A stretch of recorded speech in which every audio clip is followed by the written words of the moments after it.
I get to speak on leadership by example today, and it's one of my favorite topics. Before I even get started, though, I'm going to have you guys write something down. Is that okay? Never give up on becoming great in the field. Now, if you happen to be great already, then never give up on being even better. We got to commit to growing and getting better at our craft, guys. And that's some of the things I want to talk to you guys about today, because there's been a movement going on, if you haven't seen it, right? A lot of the top leaders of the company today are actually some of the best producers that we have around. So there's no more, hey, I'm great at production, so I'm not so great as management, or I'm not so great at management and I'm great at production. It goes hand in hand. So one of the most important things that I was ever told is rising tides raises all ships, okay? So as you become a better producer, you will become a better mentor. Does that make sense, guys? Now, that's always been really important to me, and every top producer in here, even Mark himself told you guys his first week out, how much did he write? Do you guys remember that? He wrote like 300 ALP or something, right? I'm going to be using that a lot, Mark, because everyone needs to accept the fact that no one started out great. You guys realize that? It's never about your ability to learn quickly. It's really all about your persistency, right? So just make sure you guys keep working on it, because that's what's going to transform average to excellence, okay? So I want to remove the myths. Throughout my career, I've always grown my agency, but I've always led by example. So some of the myths that I hear is this. I have too much management duties. Have you guys ever felt that way before? Or maybe I don't have enough time. My agency is too big. Or maybe it's I'm just not that good at selling, right? But once again, that's probably why you need to do it more. You are learning from everyone now how important it is for you guys to be able to sell extremely well, right? So we got to be able to do it for that. Commit to becoming a library of solutions. This is why I do what I do. I want to make sure that I stay relevant. There's new obstacles, new resources, right? Now that we purchased the lead department, a lead company, what do they tell you, right? McGruff is only the beginning. So here's the thing. Why you guys have to stay out there is because your obstacles you run in the field is exactly their obstacles they run in the field, right? So don't do it for yourself. You have to stay active so you can do it for them, okay? Yesterday, day one, was all about hiring. Is someone excited to implement some of that stuff, right? Go back and bump up your investment. Well, I will tell you this right now. Yesterday was powerful, not only on personal recruiting, but I'm choosing to up my investments, right? When you're a newer MGA, right, sometimes some of you have the luxury to maybe not be in the field all the time and still be able to make some investments. But obviously, that's a really good way to shortcut your seed money, I call it, and be able to invest more, right? So make sure you guys are leading by example to make life a little bit easier, okay? Now, a few things I want to talk to you guys about to get to some of the meat, okay? The separation is always in the preparation. So 3 things I'm going to have you write down on what you need to plan. Number 1, you got to plan your schedule. 2, you have to know your number. And 3, write down practice over play. Now the why to and the how to are equally important, but one thing that's really important to me, guys, is the plan to. A lot of people skip that step. James said yesterday, what doesn't get scheduled does not get done. And that's absolutely true, especially with field duties, right? So why 1099 is so hard sometimes is because things get in the way. So when I talk about schedules, how many of you guys actually get my calendars? Is anybody using that? Yeah, do you guys like those, right? The most important part about calendars is it defines your week so you can commit to executing opportunity unlimited. The 5 days a week, the 8 hours a day. So when we actually commit to be able to do this, right, I want to help you guys with some things. Number 1, when you plan your schedule, the most important hours is the first hour and the last hour of the day, right? Prioritize those. Be intentional about having something to do within that time. So what's the easiest solution for planning your schedule within that time? Well, book those appointments first. The 12 o'clock, and a 9 o'clock, right? If it's weekends, the 9 o'clock and a 6 o'clock. But what if you don't? You're not always going to have appointments there, right? So here's what you need to do. You need a to-do list. You need a checklist. You need to know exactly from 12 to 1 what you're doing, from 8 to 9 what you're doing, and everything in between. Trust me, you'll figure it out. You're in the zone, right? So help your agents map that out too. And the fun part about knowing your number, I want to talk about that. There's 2 numbers I'm talking about. Number 1, jot this down, your ALP per appointment. And number 2, the total appointments necessary for whatever commitment goal you were trying to achieve, right? At all times, top of every month, I don't even produce as much anymore, but I always know exactly what my ALP appointment is. If my ALP appointment is at 770 right now, well, I need 64.7 sits to hit Gold Club again. If you guys would like to never miss a goal again, you can't be skipping planet numbers. People think that's micromanagement. No, it's not for us, it's for you, right?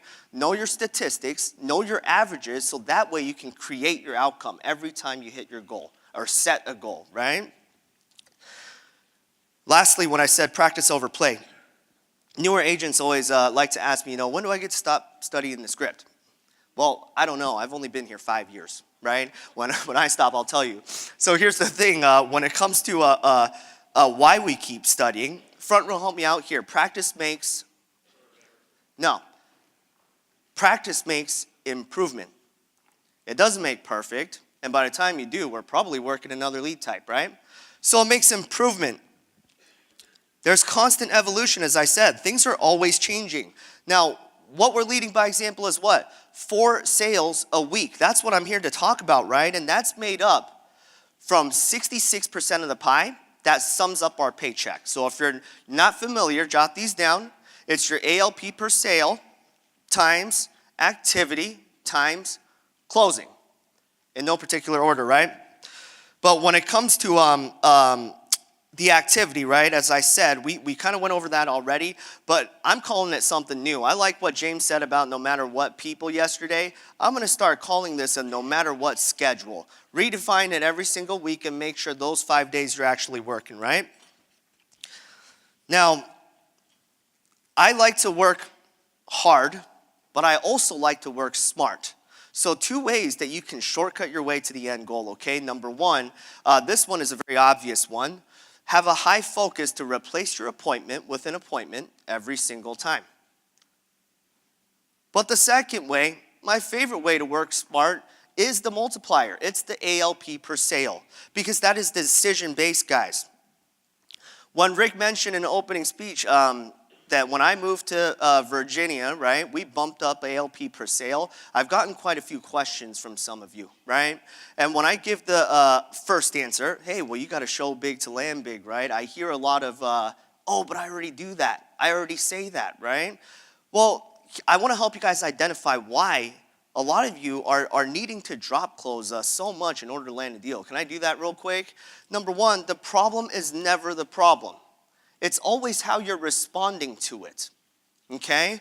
So some things you really want to think about is this. You need to stop leading them there. You want to look at your timing when you respond to people. You want to think about your body language and your tone, right?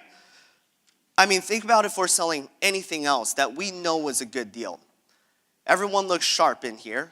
Now, if you guys were to go to the back row and say, hey, I could sell luxurious, high-end, tailor-made suits right now for $40. Do you think they should get excited? Probably, right? But what if they're like, whoa, that's like a lot of money. I can't afford that. How would you react to that, right? When you know $40 is a steal, right? But if you were like, oh, well, that's not a problem. Let me see if I have enough fabric. I don't even know if I could do this for you, right? Right away, it's kind of weird. Oh, maybe we can like get your foot in the door with a blazer. No, that's what's happening out there though, right? People are trying to, oh, okay, well, shoot, let me try to lower it. You have to understand the value that you are bringing to the table, right? Because you are defining what's real by how you react, right? Your reaction defines reality, and you are defining what's normal. So when they say it's too expensive or it's too much, right? How are you responding? Not always verbally, right? So when it comes to closing, to end with, I want to give you at least 1-2 bullets for each. High closers learn one thing. Jot this down. Perspective is everything. Perspective is everything. You have to know how to help your clients change their perspective, and the reasons why they think they can't is the reason why they must. So every home, there's a plan that they should do, but there's a plan that they need to do. Are you guys starting to feel that through these stories and the videos and so on, right? So when you go in there, right, you have to think about why they can't afford it, why they don't need it, or why they still have questions. Because when you just stop at they can't afford it, you can't help them navigate to why they should, right? So I'll give you an example. If they say they can't afford it because they live paycheck to paycheck, right? Well, just imagine if one of those paychecks were gone. They need it, right? They need it more than anybody else if they're paycheck to paycheck. Especially if I see cigarettes, candies, potato chips in the house. Like, come on, help them make some good decisions, right? Guide them to what they need to do. If they can't afford it because spouse is laid off, well, they know what it feels like already when a paycheck is missing. That's exactly why they need to get something started. Make sense? If they don't need it because they have their funerals paid off, right? Has anybody told you that? Their funeral's paid, their casket's paid, everything is paid. I don't need any of this, right? Well, I know that's why you don't need 30 grand and you only need the 15 to take care of the final expenses, to take care of the attorney fees, the medical bills. Someone's got to pack up the house, or to be missing time from work, or is it going to come from this budget right here, right? So when you define why they feel they don't need it, you can tell them why they do because of what they have, okay? So, to end with this, our purpose, why you guys are here, right? Altic's purpose is what? It's to enrich lives and enable dreams. But I encourage you guys to never forget about the mission too. Our mission is to protect every child and serve all working people. I'm sure you guys knew that. But I got to ask, how many of you in the front row holds an AIL policy right now? Okay, if you don't, drink the Kool-Aid, right? You don't see Elon Musk driving Fords, right? Or Jeff Bezos shopping on Walmart.com, right? You have to be the consumer and hold some passion behind it, because once again, when I love learning from the newest people that are doing incredible things, and there's so many top producers today, year one, right off the gate, and sometimes their belief level is so high because of a personal experience, and sometimes it takes some producers time to change, right? I was conversating to a lot of the gold members, one of them being Miss Diana. I think she's an amazing producer, okay? And I asked her, hey, what changed? What skyrocketed your results? And it was exactly what Eric and Michael said. Something happened, a death claim, right? One thing I want you guys to remember, though, is you don't have to wait for your death claim, right?